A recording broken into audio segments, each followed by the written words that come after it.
My 3 children banned me from Christmas, saying I was too poor and embarrassing for their fancy celebration. So I spent Christmas alone in my small apartment while they partied in a house I secretly owned. They had no idea their poor mother was actually a millionaire, but they were about to learn. Before we continue, I just want to say thank you for taking the time to hear my story.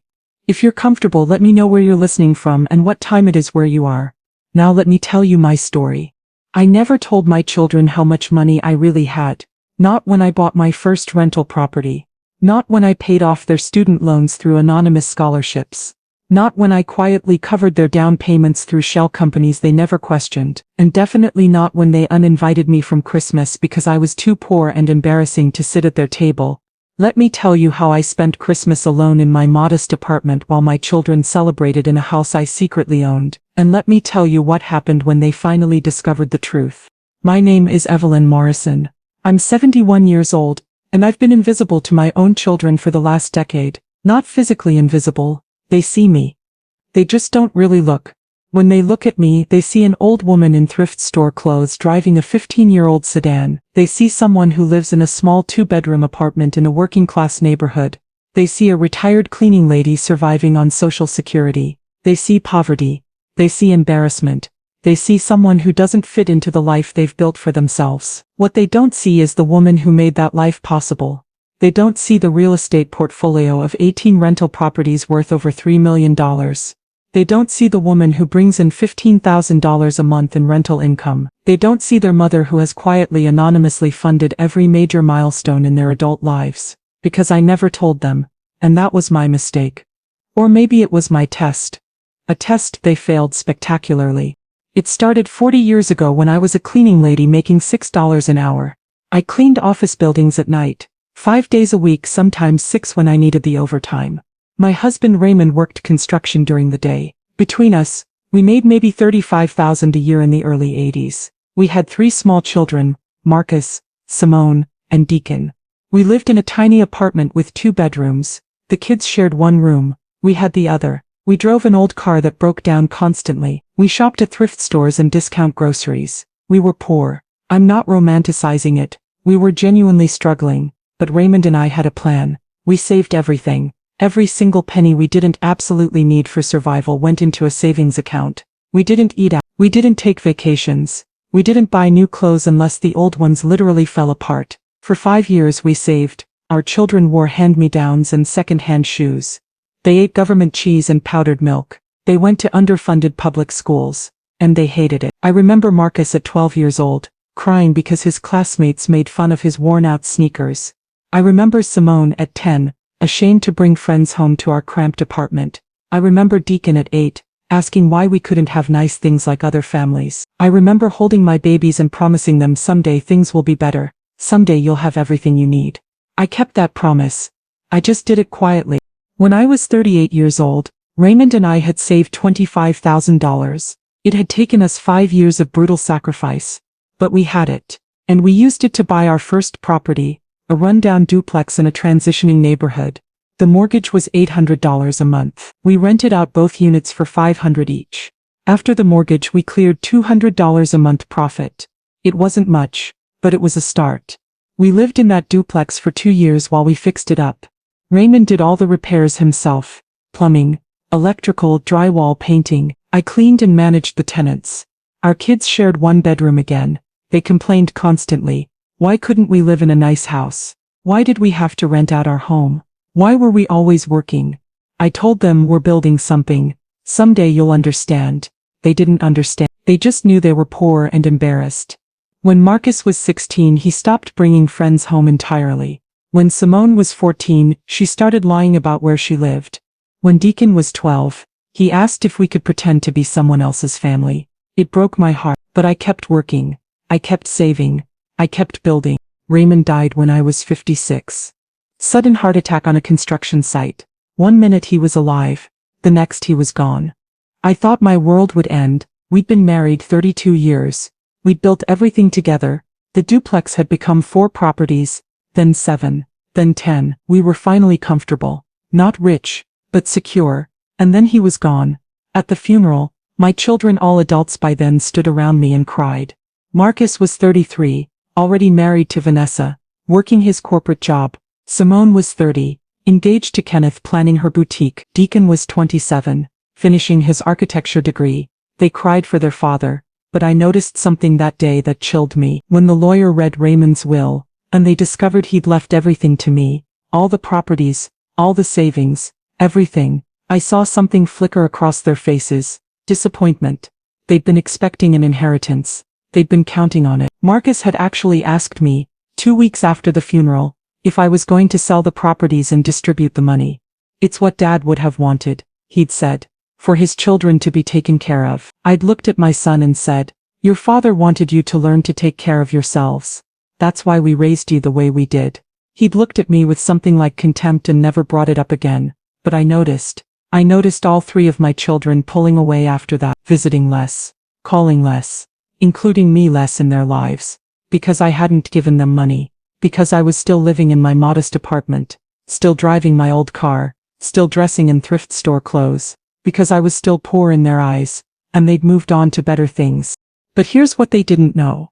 I was helping them, constantly, quietly, anonymously. When Marcus graduated with his MBA and had $65,000 in student loans, I paid them off through a scholarship forgiveness program that I created and funded through one of my LLCs. He thought he'd qualified for some government program. He had no idea it was his mother's money.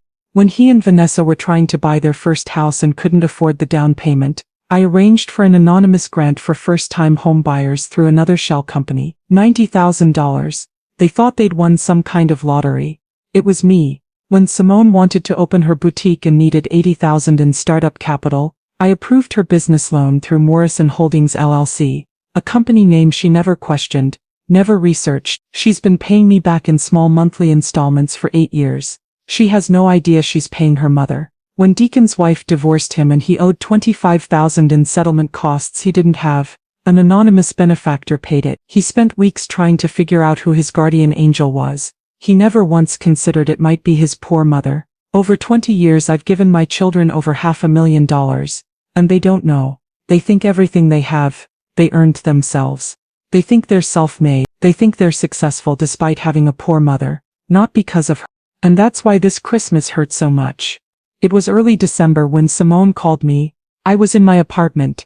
Simple and clean, decorated with a small artificial tree I'd had for 20 years. Mom, she said, her voice tight. We need to talk about Christmas. My heart lifted. For a moment I thought she was calling to invite me, to include me the way family should.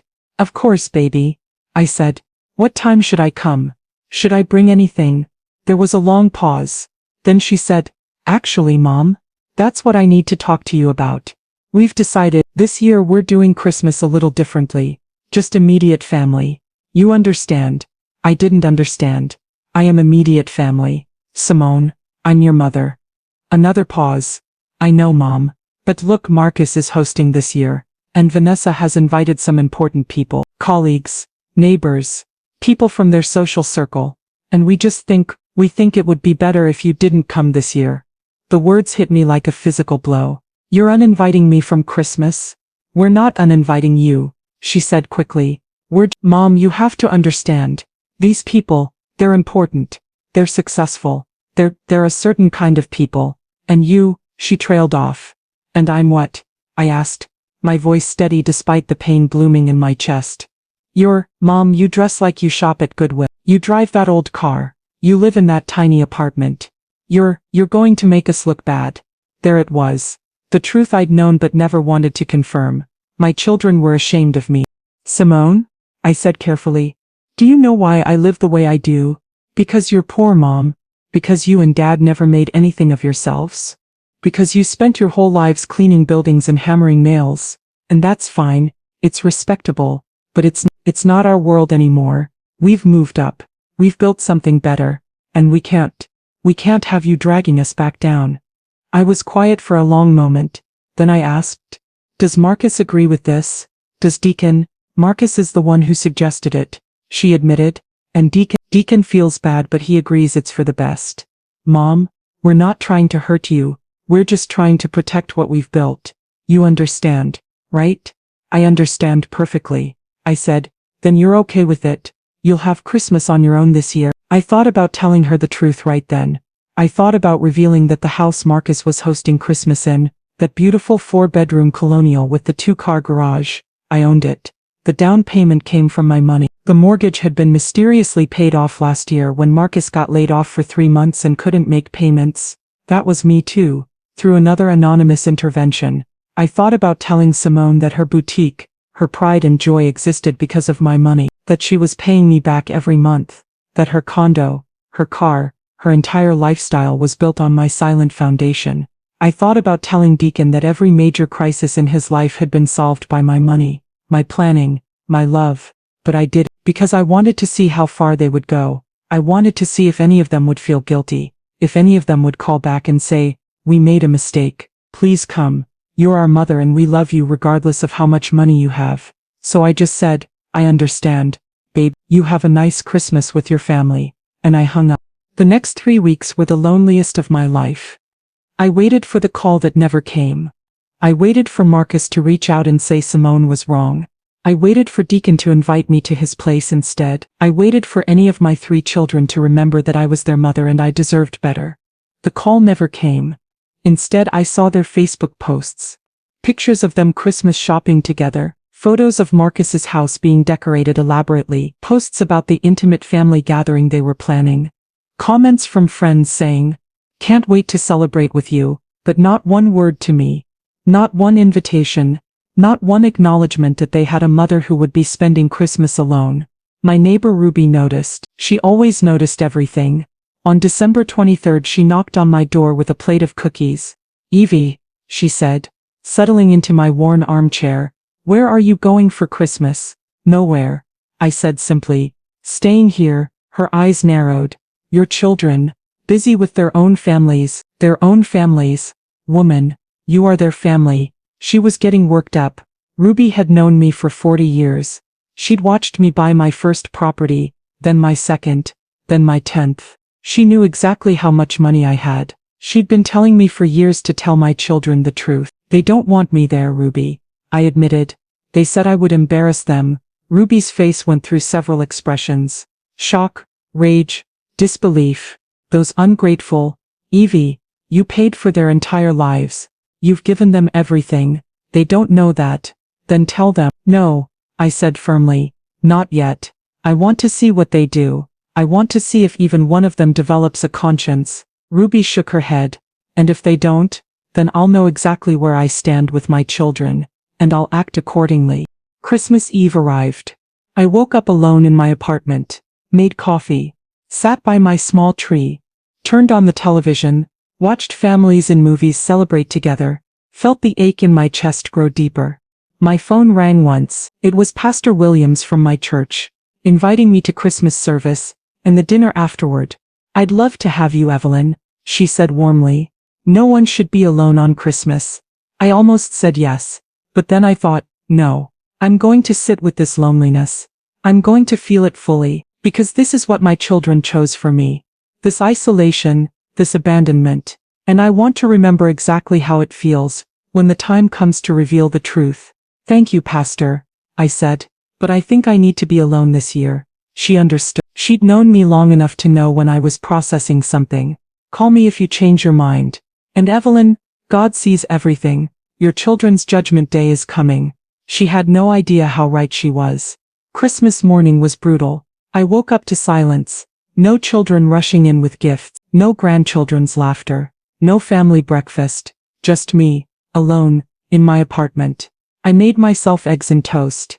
I sat at my small kitchen table. I ate slowly, and I cried. Not loud, dramatic crying. Just quiet tears running down my face as I realized my children valued social status more than they valued me. Around noon, my phone buzzed. A text from Deacon. "Merry Christmas, Mom. Hope you're having a good day." That was it. No wish you were here. No we miss you. Just a perfunctory text to ease his guilty conscience. I didn't respond.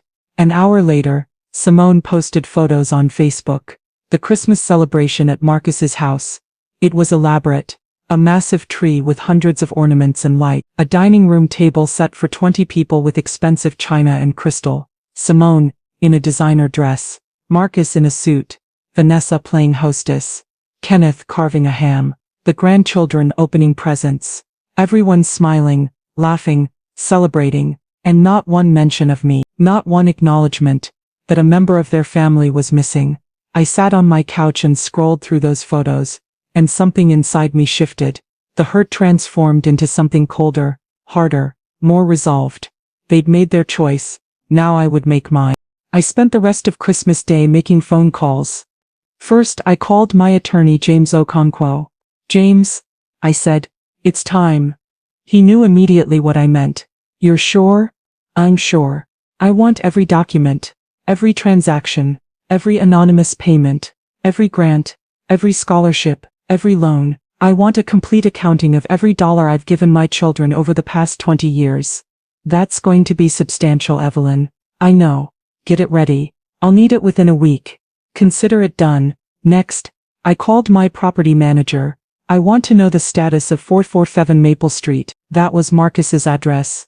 It's current on the mortgage. No issues. Good. I want a full property inspection scheduled for January 15th, and I want the results sent to the homeowner. Are you sure? That might raise questions." "That's exactly what I want." Then I called my accountant. "I need a full portfolio review. All properties, all investments, all assets. I want to know my exact net worth as of today. Evelyn, is everything okay?" "Everything's about to be very okay. Get me those numbers." I spent December 26th alone, but not lonely. I was planning, strategizing, preparing. By December 27th, I had a complete picture. My net worth, $3.7 million in property equity, $47,000 in savings and investments, monthly income from rentals after expenses, $15,400. I lived on roughly $2,500 a month. The rest I'd been saving and investing and quietly giving to my children. Total given to Marcus over 20 years, $28,000. Total given to Simone over 20 years and $118,000. Total given to Deacon over 20 years and $56,000. Grand total, $41,000. More than $500,000. And they had no idea. They thought their success was their own. They thought I was poor. They thought they were better than me. They were about to learn otherwise. On December 28th, Deacon called me. "Hey Mom," he said, sounding uncomfortable. "Listen, I felt bad about Christmas. I should have invited you to my place. I'm sorry." This was my youngest son, the one I thought might have a conscience. "Why didn't you?" I asked simply. He sighed. "Because Marcus and Simone would have been mad, and Vanessa specifically said if I invited you they wouldn't come. And I didn't want to split the family. So instead, you excluded your mother." "Mom, it's not that simple." "It's very simple, Deacon. You chose their approval over my presence. That's a choice. Own it." "That's not fair." "What's not fair," I said calmly, "is 3 adult children leaving their 71-year-old mother alone on Christmas because they're ashamed of how she dresses. What's not fair is treating the woman who raised you like she's an embarrassment. What's not fair is valuing social status over family." He was quiet. Then, "We didn't think you'd care that much. You always say you don't like big gatherings." "I don't like big gatherings," I agreed, "but I love my family. Or I thought I did. Turns out I was wrong about what family means." "What's that supposed to mean?" "It means actions speak louder than words, baby. And your actions told me everything I needed to know." I hung up. That night, Deacon texted Marcus and Simone. I know because Marcus called me the next day, angry. "Mom, what did you say to Deacon?" "He's upset, and saying we treated you badly." "You did treat me badly. We didn't uninvite you to hurt you. We did it because you're ashamed of me." "Yes," Simone explained. "I'm poor, and I embarrass you and I don't fit your new social status." Look, it's more complicated than that. It's really not, Marcus. But that's okay. I understand now where I stand with my children, and I'll act accordingly." "What does that mean?" "It means you made your choice. Now I'll make mine." "Are you threatening us?" "I'm not threatening anyone. I'm simply telling you that actions have consequences. You treated me like I was worthless. Now you'll learn what that actually means." "Mom, you're being dramatic." I laughed. Actually laughed. "No, baby. I'm being clear. For the first time in your adult life, I'm being completely clear with you. You'll understand soon." And I hung up on him too. On January 2nd, the property inspection happened at Marcus's house. He called me, confused. Mom, did you send someone to inspect my house? Some guy showed up saying he was from Morrison Property Management, doing a routine inspection, but I don't know who that is. Morrison Property Management handles rental inspections, I said calmly. Why would they inspect my house? I own this house. Do you? I asked. Silence. What's that supposed to mean? It means you should read your mortgage documents more carefully, baby. Have a good day. He tried to call back 6 times. I didn't answer. On January 5th, Simone got a letter from Morrison Holdings LLC regarding her business loan. The letter detailed her payment history and mentioned an upcoming review of loan terms. She called me, panicked. Mom, I got this weird letter from the company that gave me my business loan. They're reviewing my terms. What if they raise my interest rate? What if they call the loan? I can't afford to pay it all back at once. What's the company name? I asked innocently. Morrison Holdings LLC. I don't know anything about them. I applied for the loan 8 years ago online, and got approved. But now they're reviewing it and I'm scared. Morrison Holdings. I repeated. That's an interesting name. Why? No reason. I'm sure it'll be fine, baby. Can you help? If they raise my rate or call the loan, I'm going to need money. Can you lend me something? I let the silence stretch. Simone, you just uninvited me from Christmas because I'm too poor to fit in with your social circle. Now you want to borrow money from me? That's different. This is an emergency. Was I emergency worthy on Christmas? Mom, please. Figure it out yourself, Simone. You're successful and self-made. Remember, you don't need your poor embarrassing mother. I hung up while she was still talking. On January 8th, Deacon received a notice from his bank. The anonymous benefactor who'd paid his $25,000 divorce settlement 3 years ago was requesting documentation of how the funds were used. As part of a routine audit, he called me confused and worried. Mom, something weird is happening. You remember when I got divorced, and someone mysteriously paid my settlement? I remember, well, that person is now auditing the payment. They want to know how I used the money. What if they want it back? What if I have to repay $25,000? That would be difficult for you, I observed. Difficult? It would be impossible. I don't have that kind of money. Then you should probably figure out who your benefactor was and ask them for mercy. But I don't know who it was. It was anonymous. Sometimes, I said softly, the people helping us are closer than we think. Sometimes they're the people we overlook, the people we take for granted, the people we exclude from Christmas. What are you talking about? I think you'll figure it out soon, baby. On January 10th, all 3 of my children tried to come to my apartment together. I watched from my window as they pulled up, Marcus in his Acura, Simone in her leased BMW, Deacon in his Honda. They looked worried, stressed, confused. They stood at my door and knocked. I didn't answer. Marcus called my phone. I declined it. Simone texted, Mom, we need to talk to you. Something strange is happening with our finances and we think it might be related. Please let us in. I texted back, I'm not home, which was a lie, but I wasn't ready yet. I wanted them to sit with the confusion a little longer. I wanted them to feel a fraction of what I felt on Christmas. That night, I got a call from Pastor Williams. Evelyn, your children came to the church looking for you. They seemed upset. I'm sure they are. They said strange things are happening with their mortgages and loans, and they can't figure out what's going on. Interesting. Evelyn, what did you do? I smiled. I'm simply allowing my children to understand the full picture of their lives.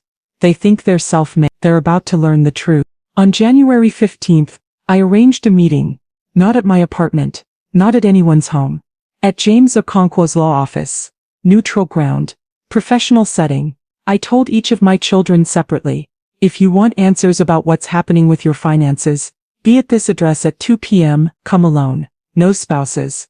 All 3 showed up. They sat in the conference room, confused, looking at each other and then at me when I walked in. I looked different. Not dramatically different, but intentional. I wore a well-tailored suit I'd bought years ago but never wore. I had my hair done professionally. I wore the jewelry Raymond had given me. Simple gold pieces, but quality. I looked like what I was, a woman of means. Mom? Marcus said. What's going on? Why are we at a lawyer's office? I sat at the head of the conference table. James sat beside me with 3 thick folders. We're here, I said calmly, because it's time you learned the truth about your mother, and about yourselves. Simone looked nervous. What truth? I nodded to James. He opened the first folder. Marcus Morrison. Age 48. Current residence, 447 Maple Street. Purchased in 2010 for $380,000. Down payment, $90,000. Source of down payment, anonymous grant program through Morrison Property Management, a subsidiary of Morrison Holdings LLC. He looked up. That company is wholly owned by Evelyn Morrison. Your mother provided your down payment. Marcus went pale. That's not, the grant program was through the city. No, James said. It was through your mother. She created the program specifically to help you buy a house without you knowing it was her money. He continued. Student loan balance in 2012 $65,000. Paid off through scholarship forgiveness program. That program was also created and funded by your mother. Marcus looked at me. Mom? I said nothing. Just looked at him steadily. James opened the second folder. Simone Morrison Chen. Business loan from Morrison Holdings LLC in 2015. $80,000.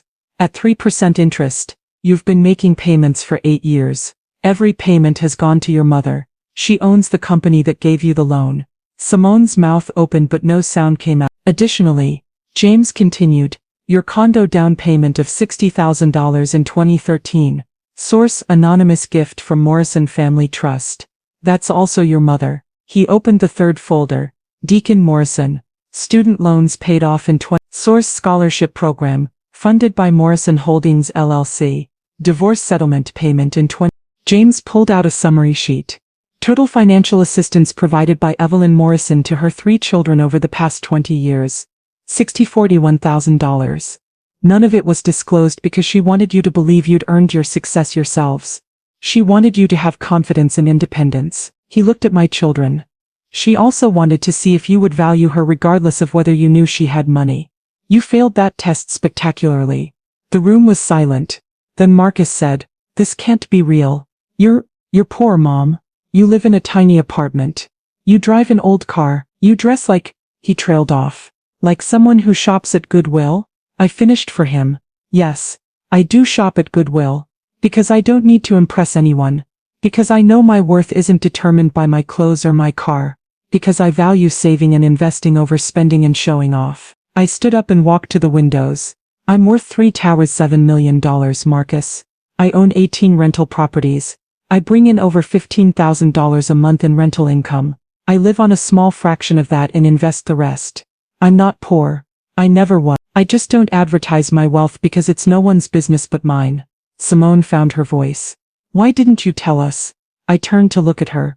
Because I wanted to see who you'd become.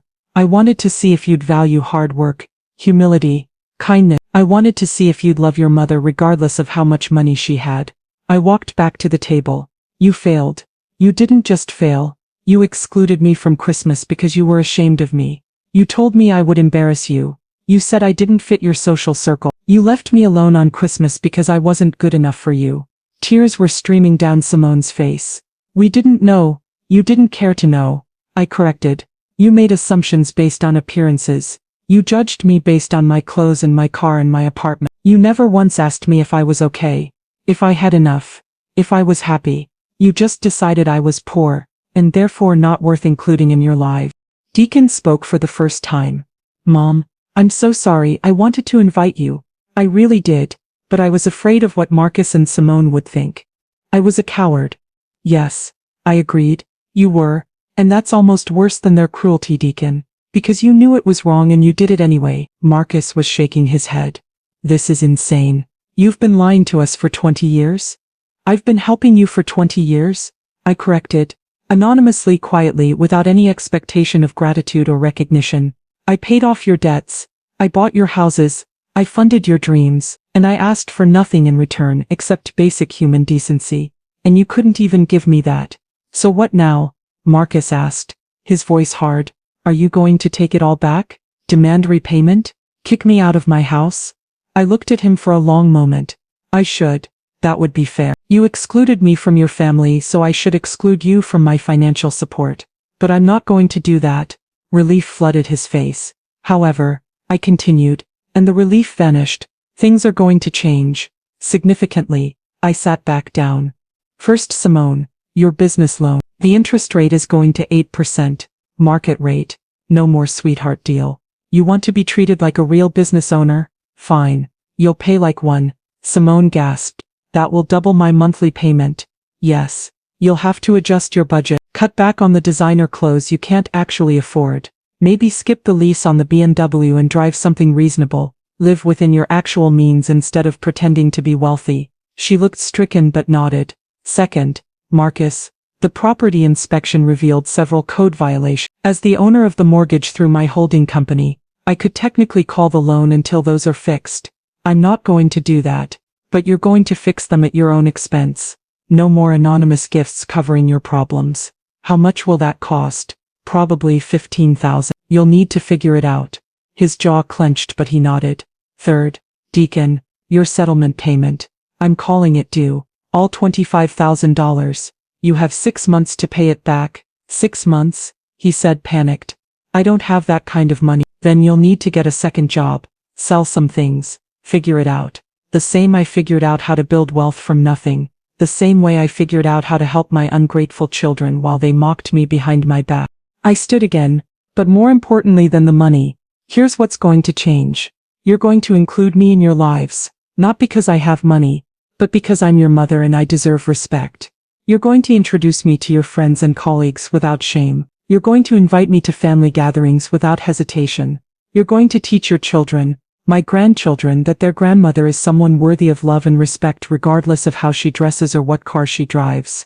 I looked at each of them. You're going to apologize, genuinely, meaningfully apologize for excluding me from Christmas, for making me spend the holiday alone because you were ashamed of me, for valuing social status over family. And then you're going to spend the next however many years proving that you understand what you did wrong. And if we don't? Marcus asked, his voice cold. I smiled.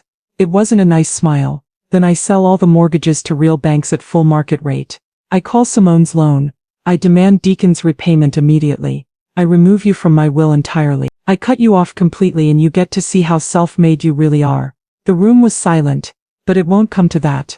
I continued, my voice softening slightly, because I believe you can be better than you've been.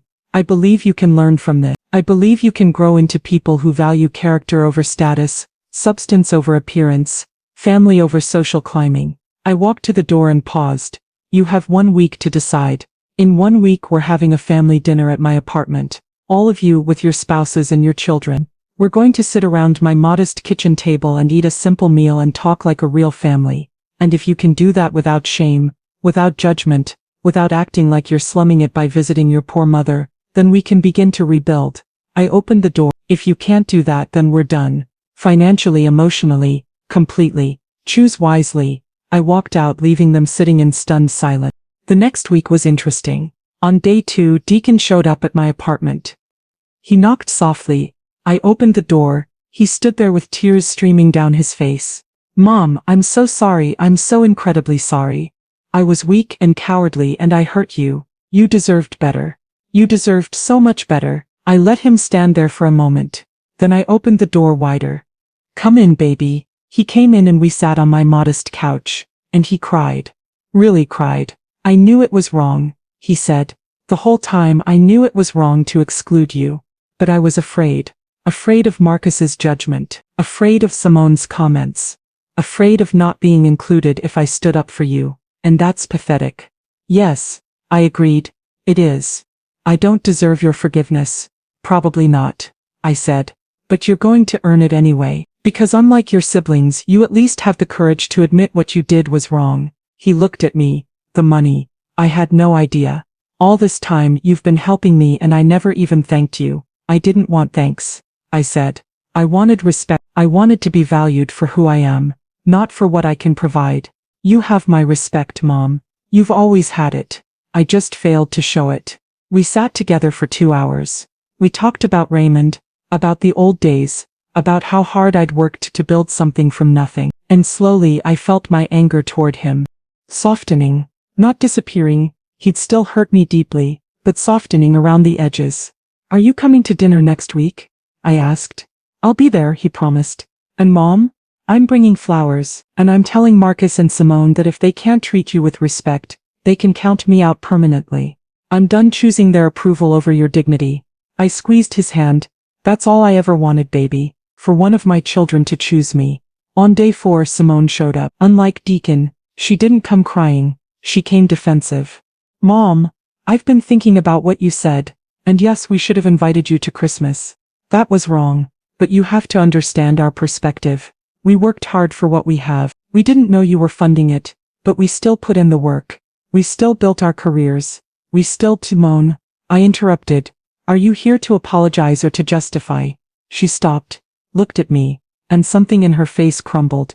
I don't know how to apologize for something this big, Mom. I don't know how to say sorry for making you spend Christmas alone, for saying you'd embarrass us, for treating you like you were less than. You start, I said quietly, by acknowledging the pain you caused without trying to minimize it or explain it away. You say, Mom, I hurt you. I was cruel. I was wrong. And then you shut up and let me respond. She nodded slowly, took a breath.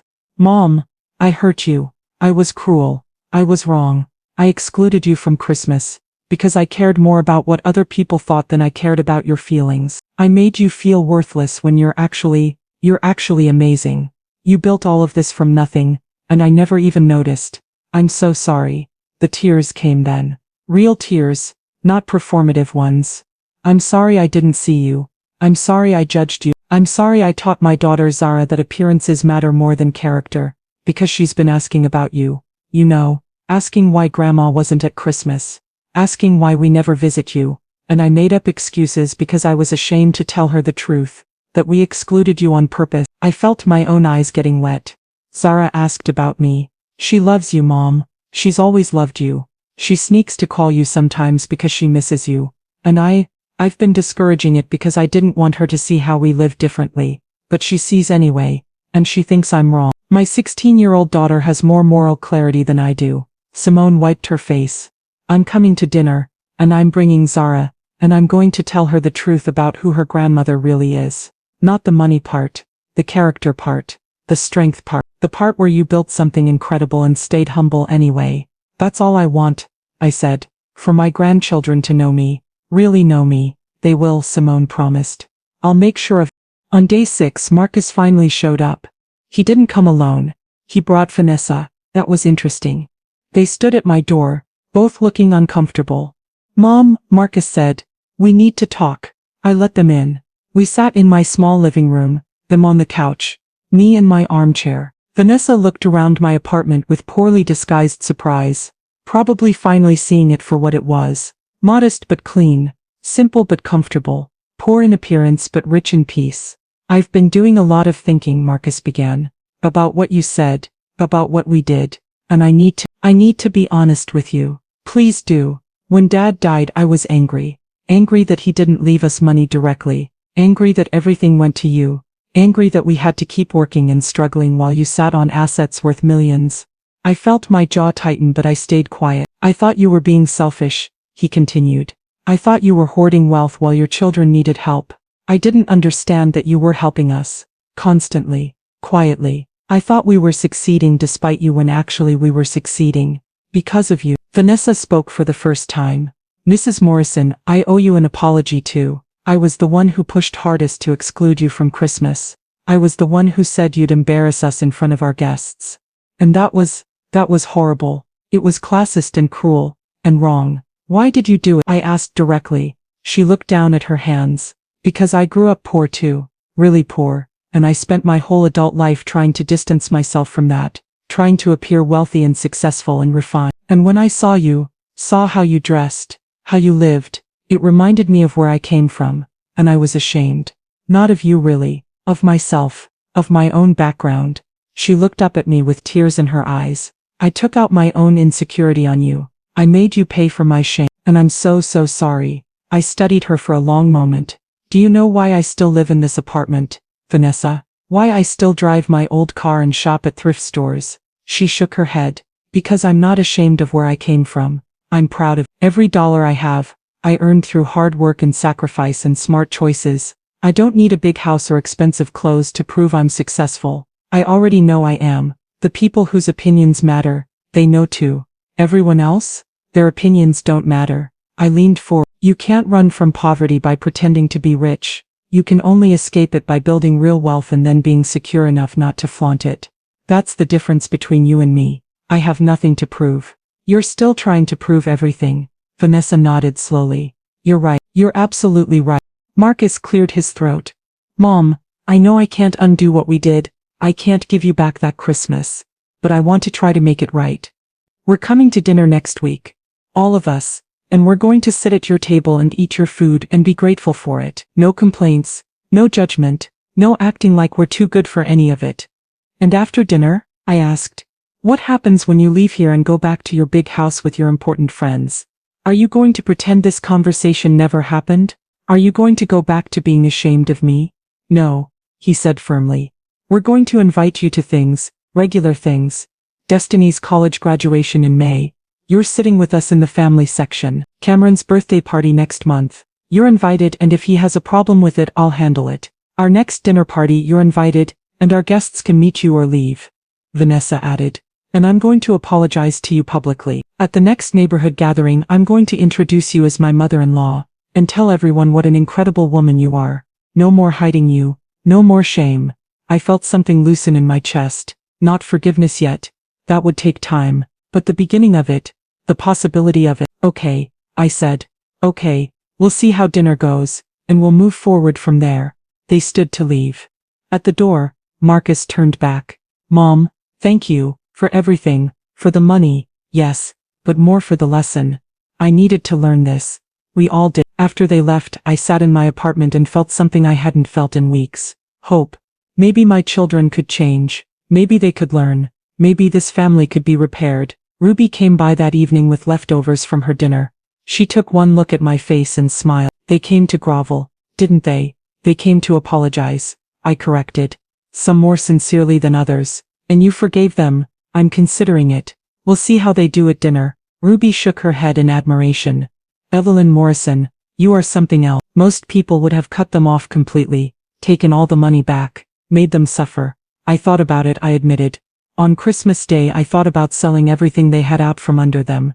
But that's not who I am. I'm not cruel. I'm just done being taken for granted. So what now? She asked. Now, I said. We see if they mean what they said. If they can actually change. If they can value me for who I am instead of what I can give them. And if they can't, I shrugged. Then, at least I tried. At least I gave them a chance to be better. The week passed slowly. I prepared for the dinner meticulously. Not fancy food, I wasn't trying to impress anyone. I made my classics: fried chicken, collard greens, macaroni and cheese, cornbread, sweet potato pie. The food I'd cooked for my children when they were young. The food that reminded us of who we were before money and status and social climbing complicated everything. The dinner was scheduled for Saturday at 6 p.m. By 5:45 I was ready. The table was set, my old mismatched dishes, my worn tablecloth, my simple glasses. Everything was clean, but nothing was fancy. This was a test. Could they sit at this table without judgment? Could they eat this food without complaints? Could they be in this space without wishing they were somewhere else? At exactly 6 p.m., there was a knock. I opened the door to find all three of my children standing there with their families. Marcus and Vanessa with Destiny and Cameron, Simone, and Kenneth with Sarah. Deacon alone. His divorce meant no spouse, but he'd brought a bottle of wine and flowers. Hi, Mom, Deacon said, handing me the flowers. Thank you for having us. I took the flowers and stepped aside. Come in. They filed in, all of them taking in my small apartment. The grandchildren looked around with curiosity. They'd been here before, years ago, but probably didn't remember it clearly. Destiny at 22 seemed to be seeing it with new eyes. Grandma, she said softly, this is really where you live. This is really where I live. I confirmed. It's nice, she said, and I could tell she meant it. It feels like a home, not like a showpiece, like an actual home. That's exactly what it is. Baby, Sarah rushed to hug me. At 16 she was all teenage energy and emotion. Grandma, I missed you so much. Mom said we couldn't visit, and I didn't understand why. But now I know it was because she was being stupid, and I told her that. And Zara, Simone said gently, take a breath.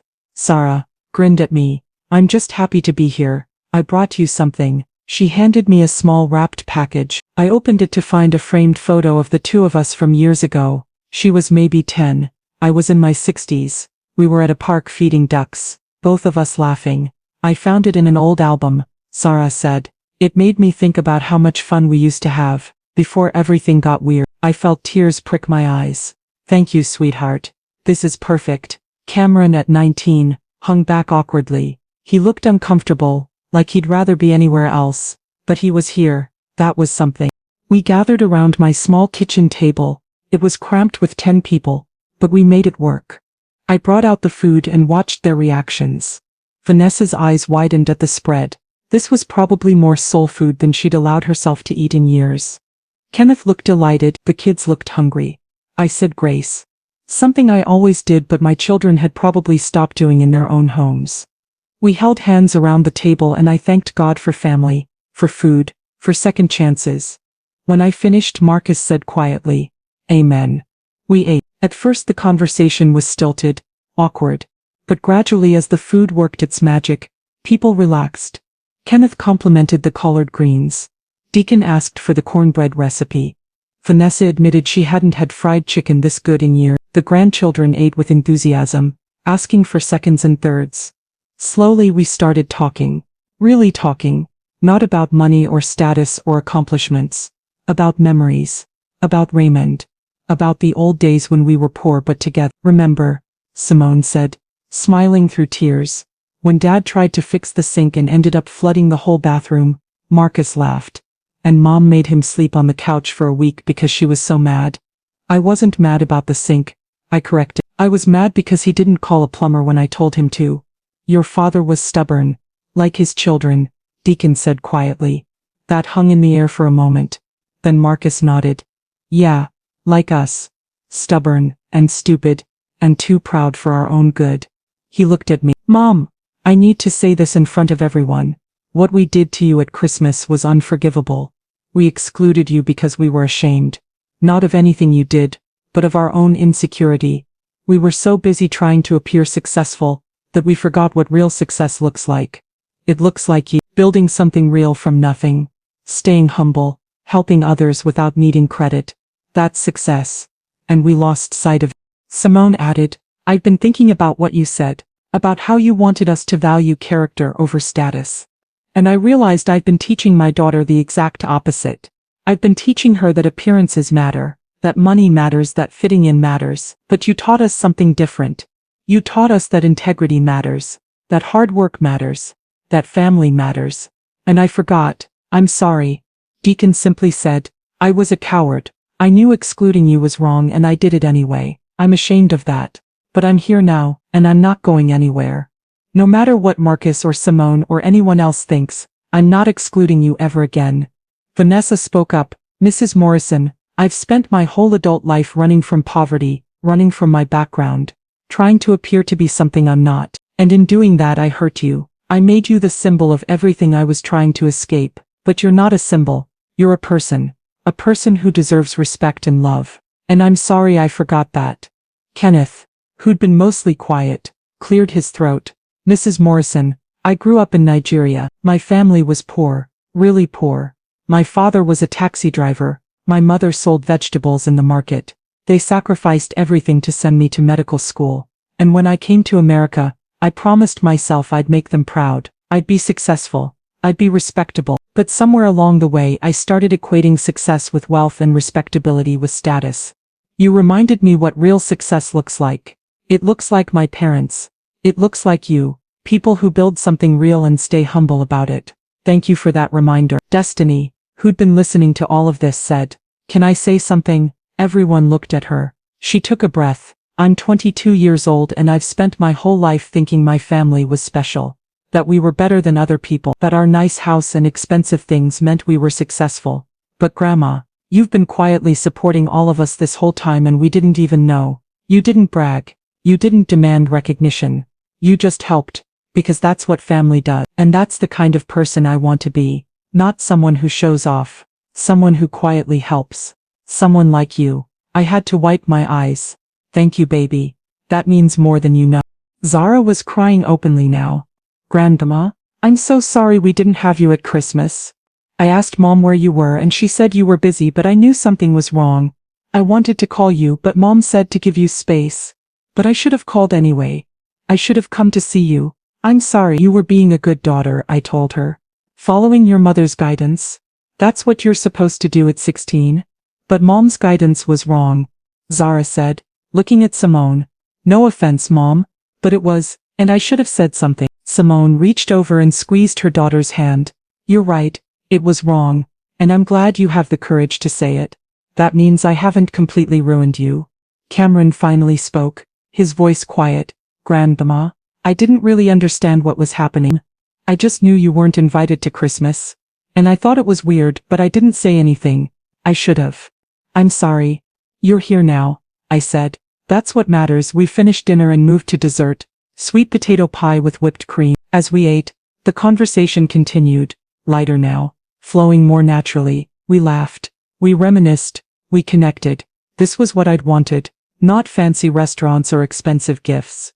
Just my family, around my table, being real with each other. After dessert, Marcus stood up. Mom, I have something for you. He handed me an envelope. Inside was a check for $15,000, the cost of the repairs on his house. I'm paying for the repairs myself, he said.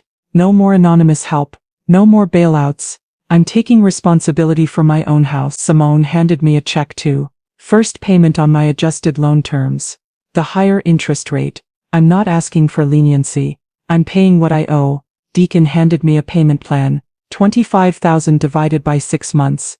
That's about $4,200 a month. I got a second job to cover it. Weekends, doing freelance drafting work. I'll have it all paid back by July. I looked at these checks and papers and felt something shift completely. They were trying, really trying. I'm proud of you, I said simply. All three of you. This is what I want. Not the money, the accountability, the growth, the understanding that actions have consequences, and that family means showing up even when it's uncomfortable. Vanessa stood up. Mrs. Morrison, I also have something to say. I've invited you to our spring garden party. It's in April. All our neighbors and friends will be there, and I'm going to introduce you as my mother-in-law and tell everyone what an incredible woman you are. No more hiding, no more shame. The evening continued for another 2 hours. The grandchildren asked me questions about my life, about how I built my business, about Raymond, about the old days. They listened with genuine interest, like they were discovering me for the first time, because they'd never bothered to really know me before. Around 10 p.m. people started getting ready to leave. There were hugs all around, real hugs, not perfunctory ones, promises to visit more often, plans for family dinners on a regular schedule. At the door, Marcus turned to me one last time. Mom, I love you. I don't think I've said that enough over the years, but I do. I love you and I respect you and I'm grateful for everything you've done for us. Even when we didn't deserve it. Especially when you didn't deserve it, I corrected with a slight smile. He laughed. Yeah, especially then. After everyone left, I sat in my apartment surrounded by dirty dishes and leftover food and I felt something I hadn't felt since before Christmas. Complete, whole, at peace. Ruby knocked on my door an hour later. Well, how did it go? I smiled. It went well, really well. They apologized. They meant it. They're trying to change. So you forgave them? I thought about that. I'm forgiving them. It's a process, not a moment. But yes, I'm forgiving them. Because they're my children and I love them, and because people deserve second chances when they genuinely try to earn them. Ruby hugged me. You're a better woman than most, Evie Morrison. I'm just a mother who wants her family back, I said. And I think maybe I'm getting them back. Over the next few months, things changed. Slowly but genuinely, Marcus invited me to Destiny's college graduation. I sat with the family, met her friends, took pictures. Vanessa introduced me to their neighbors at the garden party, not as Marcus's mother but as Dr. Evelyn Morrison, real estate investor and the strongest woman I know. Simone started bringing Zara to visit me every other Sunday. We'd have lunch and talk and slowly rebuild our relationship. She paid her increased loan payments on time every month without complaint. Deacon came by weekly, sometimes to help with things around my apartment, sometimes just to talk. He told me about his life, his struggles, his hopes. We became close in a way we'd never been before. The grandchildren started calling me regularly. Destiny asked my advice on her career. Cameron started coming by to do his laundry and have dinner. He said my place was chill and he liked hanging out there. Zara told me everything about her life, her friends, her dreams. I became a real grandmother to them, not just an obligation they had to visit occasionally. In April, I got a call from Kenneth. "Mrs. Morrison, I'd like to take you to lunch. Just the two of us. I want to hear your story, how you built your business, how you made your decisions. I'm thinking about investing in real estate myself and I'd love your guidance." We met for lunch, and I told him everything, how I'd started, what I'd learned, what mistakes I'd made. He listened intently, took notes, asked smart questions. At the end he said, "You know what's remarkable about you? You accomplished all of this while being invisible. Most people need recognition, need acknowledgement, but you did it in silence. That's true strength."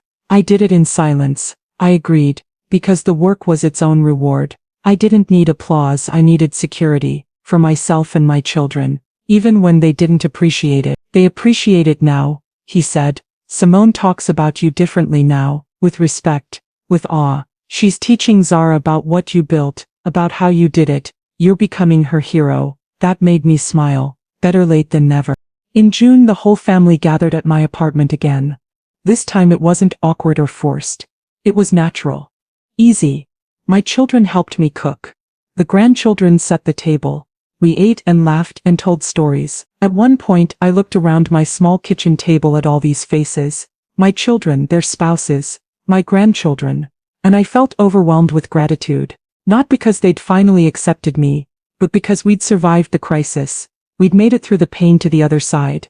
After dinner, I stood up and tapped my glass. "I want to say something." Everyone quieted down. 6 months ago, I spent Christmas alone in this apartment. I was hurt and angry and disappointed in all of you. I considered cutting you off completely, taking back everything I'd given you, making you understand what it felt like to lose something precious. I paused. But I didn't do that, because I believe in second chances. I believe in growth. I believe that people can learn from their mistakes and become better, and you've proven me right. I looked at Marcus. "You've taken responsibility for your finances and your home. You've included me in your life without shame. You're teaching your children the right values." I looked at Simone. "You've apologized genuinely, and followed through with actions. You've brought Zara to know me. You've paid what you owe without complaint." I looked at Deacon. "You've been consistent and present and honest. You've shown up every week. You've rebuilt trust through steady action."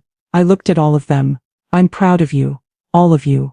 Not because you're successful or wealthy or accomplished, but because you learned, you grew, you became better people. That's what I've always wanted for you." Marcus raised his glass. "To Mom, who taught us the hard way that character matters more than status, that family matters more than appearances, that love matters more than money." To Grandma, the grandchildren cherished. To Mrs. Morrison, Kenneth and Vanessa added. We clinked glasses and drank, and I felt a warmth spread through me that had nothing to do with the wine. This was it. This was what I'd worked my whole life for. Not the properties or the money, or the portfolio. This, family. Real, honest, connected family.